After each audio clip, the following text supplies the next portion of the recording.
tal, discípulos de Jesús? Un abrazo una vez más aquí en su espacio, en los pasos del Maestro, aprendiendo de su palabra, creciendo espiritualmente, madurando en el conocimiento del Señor Jesucristo. Bueno, hoy es el tercer episodio de este tema que hemos titulado Desarrollo Cristiano. Este tema bien importante porque define hacia dónde nosotros vamos creciendo, hacia dónde vamos avanzando en lo que respecta a nuestra fe. Y en el episodio anterior estuvimos hablando de 4 llantas que están representando en un vehículo las 4 dimensiones en las que debemos prestar especial atención para avanzar hacia nuestro desarrollo y madurez espiritual. Y hablamos acerca de la lectura o el escudriñar la Biblia o la palabra de Dios como esa primera llanta o columna de nuestro desarrollo cristiano. Y hoy vamos a hablar de la segunda de esas llantas, ese segundo elemento tan esencial si queremos avanzar hacia la madurez cristiana, y tiene que ver con la oración. Definimos la oración como el hablar con Dios, el diálogo con Dios, el tener comunión con Dios, el tener la oportunidad de expresar nuestros deseos, nuestras preocupaciones, nuestras peticiones. Algunos consideran que la oración se limita solamente a exponer nuestras peticiones o nuestras necesidades. Pero cuando Jesús escuchó de sus discípulos la petición, Maestro, enséñanos a orar, bueno, Él dejó una majestuosa y maravillosa un modelo, un ejemplo de cómo hacerlo, ¿sí? Ejemplo que de pronto algunos suelen usar como una referencia y que con alguna continuidad repiten. No veo malo en esto, solo que es bueno también ponerle sentido a lo que decimos. Y hay un sentido allí en este texto donde Jesús enseña esa oración del Padre Nuestro, donde podemos ver un contenido en el que hay ese espacio de glorificar al Señor Padre Nuestro, que estás en los cielos, santificado sea tu nombre, venga a nosotros tu reino. Esas son declaraciones donde se expresa el deseo del corazón del hombre, pero también está enfocado en la gloria de Dios, en la autoridad del Padre, en la santidad suya y en el que nosotros vivamos acorde a eso. Así que puedo entender que la oración implica un diálogo con Dios donde hablamos de diferentes aspectos, de diferentes temas, ¿sí? Y hay esa dinámica donde podemos también expresar nuestras peticiones. Pero es ese espacio. ¿Alguien ha comparado este espacio íntimo con el Señor como un celular? Nosotros sabemos que en los dispositivos celulares hay 2 elementos importantes, como es el micrófono para que la otra persona me escuche, y es el audífono, el auricular, a través del cual la otra persona me está hablando, ¿sí? Y yo veo en estas 2 primeras partes de nuestro desarrollo cristiano como esos 2 elementos. Yo puedo considerar que la palabra, la Biblia, es por donde Dios me habla. Cuando la escudriño, Él me habla a través de ella. Él me da su entendimiento, Él me revela su verdad, se revela de Él mismo a mi vida, y yo le hablo a través de la oración. Así que esa conjugación de Biblia y oración son como el dispositivo espiritual que tenemos para poder tratar con Dios, hablar con Dios. Así que la oración tiene este papel importante de ser el medio por el que comunicamos a Dios lo que hay en nuestro ser, nuestros temores, nuestras necesidades. También, claro, la enfocamos como en la adoración, ¿sí? Algunos consideran, bueno, esto es oración donde pido, y esto es adoración donde yo hablo a Dios y destaco lo que Él es, y esto es alabanza donde yo hablo con Dios por lo que Él hace. Y son definiciones interesantes y válidas, pero en un espacio donde yo hablo con Dios pueden estar todos estos componentes, y todo eso en resumen también puede ser definido como oración. Así que en la oración, que es este segundo elemento sobre el cual nosotros debemos basarnos para desarrollar nuestra vida espiritual, encontramos algunas preguntas que son de gran valor para desarrollar aquí en nuestro material. Así que abre tu material y allí en este tercer capítulo donde titulamos Desarrollo Cristiano, en la sección B donde dice la oración, podemos ver esta pregunta. ¿Qué sucederá en tu vida si hablas con Dios acerca de todo?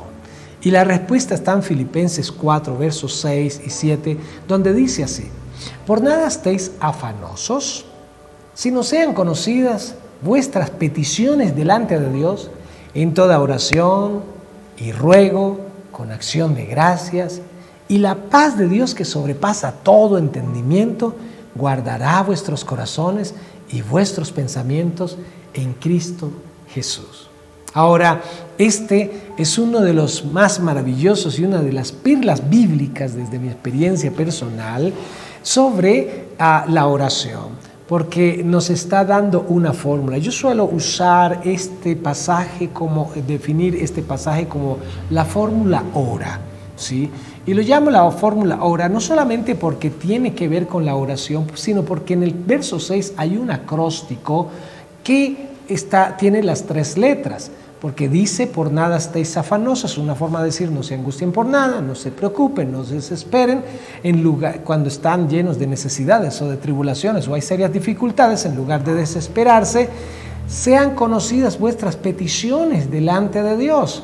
En toda oración, la letra O, ruego, la letra R, y acción de gracias, la letra A. Oración, O, R, ruego, acción de gracias. Ora, por eso la llamo la fórmula ora, ¿sí? Y es la fórmula que Pablo practica en su vida y le enseña a los filipenses y a través de ellos a nosotros mismos acerca de esta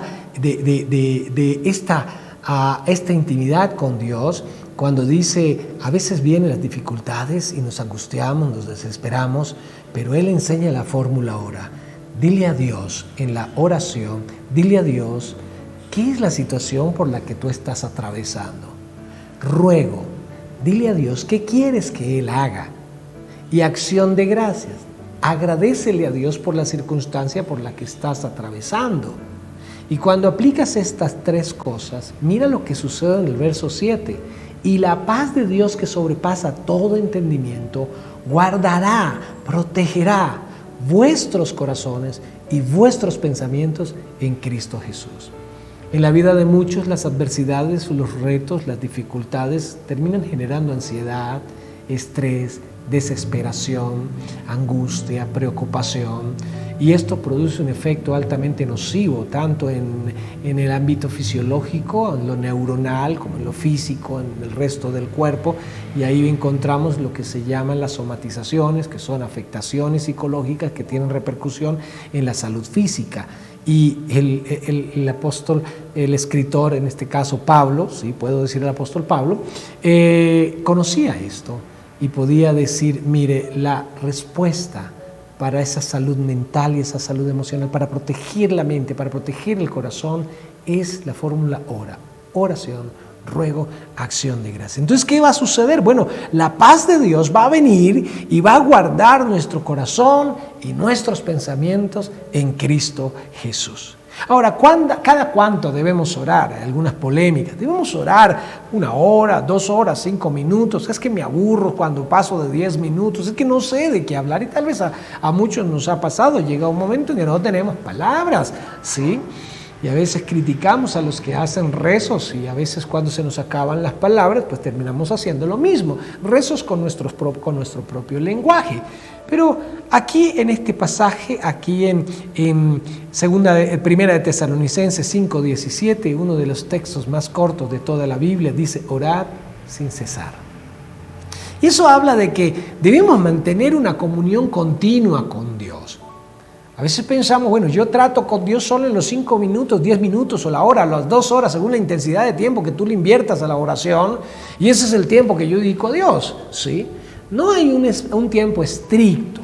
Jesús tenía la práctica, la madrugada de levantarse antes de que el sol hubiese salido y poder tener un tiempo a solas con el Padre, ¿sí? En la oración, fantástico. Eso, obviamente, hablamos de una persona que tiene una labor ministerial bastante ocupada, pero que también nos deja un maravilloso ejemplo de una hora que no hay distracción, que no hay preocupación, que no hay fatiga, que no está el trajín del día en nuestras mentes ocupándonos, y donde se abre un nuevo día, pero un nuevo panorama a nivel espiritual para decirle: empezamos un día contigo, en comunión contigo. Pero el texto nos está diciendo, en otras palabras, tengan continua comunión con Dios a través de la oración. En cada momento estás pensando con Dios. Ahora, no es que vienes a Dios como algunos en una especie de imagen y hablan con Él y luego se van. No, Dios va con nosotros a donde quiera que vayamos, y donde quiera que estemos con Él, hablamos con Él, compartimos con Él, le contamos lo que pasa. Así que orar sin cesar es tener una comunión permanente con el Señor. Viene nuestra tercera pregunta: ¿en qué autoridad debe orar para recibir respuesta a las oraciones? Y la pregunta clave que muchas personas dirían: ¿hay alguna fórmula, voy a usar la expresión mágica, para que todas mis oraciones sean respondidas? Porque desafortunadamente hay algunas personas que ven la oración como una especie de amuleto de buena suerte. Si yo oro, entonces me va a ir bien. Ahora, cuando vemos la oración así, pues ya no, el énfasis no está en que yo tenga relación con el Padre, sino que yo esté bien, que a mí me vaya bien, que las cosas que quiero hacer me salgan bien. Ese no es el énfasis de la oración. La oración no es un amuleto de suerte. La oración es una experiencia de comunión con Dios, donde yo me relaciono con Él. Ahora, quienes tenemos relación con Él, también pasamos por eventos críticos, también pasamos por cosas difíciles, no porque Dios nos haya abandonado o desamparado, sino que a través de eso Él quiere enseñarnos y mostrarnos cosas para también nuestro desarrollo, el desarrollo de su carácter en nuestras vidas. ¿No vivieron los discípulos una tormenta que casi les hunde la embarcación en alta mar y en el mar de Galilea mientras Jesús dormía allí en la barca? Bueno, había un momento de adversidad hasta que por fin encontró a alguien la clave: orar. Claro, orar con Jesús, es decir, despertar y hablar con Jesús y contarle la situación. Esa es una forma de evidenciar la oración. En cualquier momento podían hablar con Jesús, pero lo hicieron solo cuando la tormenta se había levantado de una forma violenta contra la embarcación. Así que cuando leemos este pasaje de Juan 14, 13 al 14, donde dice así: y todo lo que pidieres al Padre en mi nombre lo haré, para que el Padre sea glorificado en el Hijo. Si algo pidieres en mi nombre, yo lo haré. ¿Quién lo hará? Lo hará Jesús. Pero ¿cuál es la autoridad? En mi nombre, lo que pidieres al Padre en mi nombre. Alguien ilustró esto interesantemente como si el dueño de una cuenta bancaria hubiera emitido un cheque, pero en lugar de escribir el valor y el nombre del titular del cheque, solo hubiera firmado el cheque con las firmas o lo necesario para hacerlo efectivo, y le entrega el cheque. Es como un cheque en blanco, ¿sí? Es como, la oración es como si hubiese yo recibido un cheque en blanco, pero firmado por el Señor Jesús, donde yo escribo la petición: Señor, esta es mi petición. Y el Padre recibe, como si fuera el cajero, Él recibe este cheque, ¿sí? Y ve, ¿esto quién? Lo pide Jesús. Ok, daré la respuesta a esta petición porque es como si Jesús la hubiera pedido. Ahora, en este pasaje está diciendo que es Jesús el que hará lo que nosotros pidamos en el nombre de Jesús. Él es la autoridad sobre la cual nosotros hacemos petición. Y la última pregunta de este episodio, acerca de qué debemos orar, y encontramos su respuesta en 1 Timoteo 2, los versos 1 al 3, donde dice: exhorto ante todo a que se hagan rogativas, oraciones, peticiones, acciones de gracias por todos los hombres, por los reyes y por todos los que están en eminencia, para que vivamos quieta y reposadamente en toda piedad y honestidad, porque esto es bueno y agradable delante de Dios nuestro Salvador.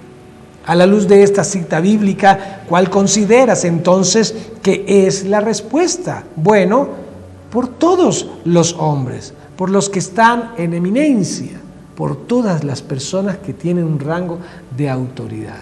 Es nuestra tarea orar por otros. A veces somos tan egoístas que solo oramos en función de nosotros mismos o en función de las personas cercanas a las que más queremos, que nos preocupa que estén mal, o si están mal nos afecta. Pero Él quiere que oremos, hablemos con Dios por todos los temas, por todas las personas, aun cuando no compartan nuestra misma fe. Esa es nuestra tarea, orar. Esa es nuestra tarea en cuanto a la oración se refiere.